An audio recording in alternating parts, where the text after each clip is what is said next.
continent africain.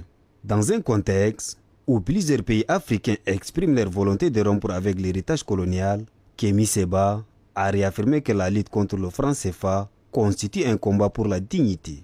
Selon lui, il s'agit d'un pas décisif vers l'autodétermination des peuples africains et un changement profond pour bâtir une Afrique nouvelle, affranchie de toute domination extérieure. La jeunesse tchadienne est une jeunesse qui bouillonne. Une jeunesse qui veut beaucoup plus de souveraineté.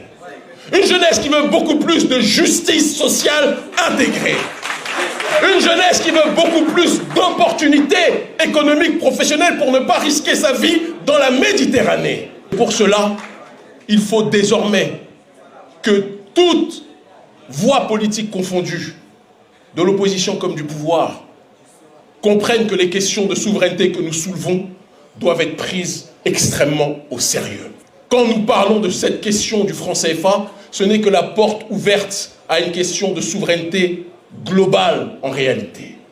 C'est nos mobilisations contre le franc CFA qui ont entraîné par la suite nos mobilisations pour la souveraineté militaire, qui ont entraîné par la suite les prises de responsabilité des militaires au sein de l'AES en Afrique de l'Ouest.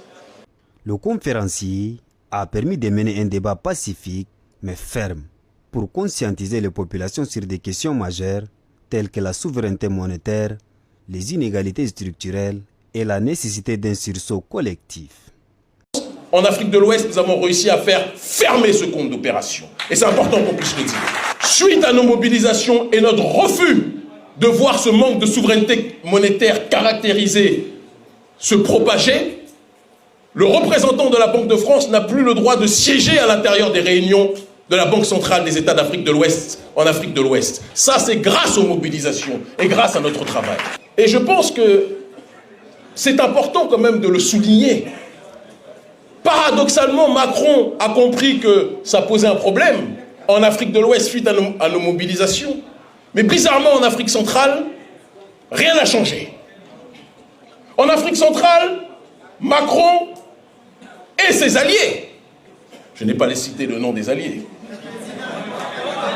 mais Macron et ses alliés ne veulent pas faire de changement. Donc il dit qu'il reconnaît que ça pose problème en Afrique de l'Ouest, mais le même problème en Afrique centrale ne doit pas poser problème. Il n'y a pas quelque chose qui cloche pour vous? Est-ce que l'Afrique centrale est une partie extraterrestre? Est-ce que l'Afrique centrale n'est pas une partie composée d'êtres humains? Donc pourquoi ce qui a été changé en Afrique de l'Ouest ne peut pas l'être en Afrique centrale? C'est pour cela que nous sommes aujourd'hui ici pour parler de cette question. Il a également lancé un appel à la prise de conscience générale et à l'unité entre les peuples africains, condition indispensable, selon lui, pour triompher dans cette lutte de libération économique et symbolique. Parmi les préoccupations soulevées par les participants, qui sont entre autres comment assurer une réelle indépendance économique après la rupture avec le franc CFA, quelle stratégie adopter pour démanteler les mécanismes néocoloniaux qui entravent la souveraineté africaine.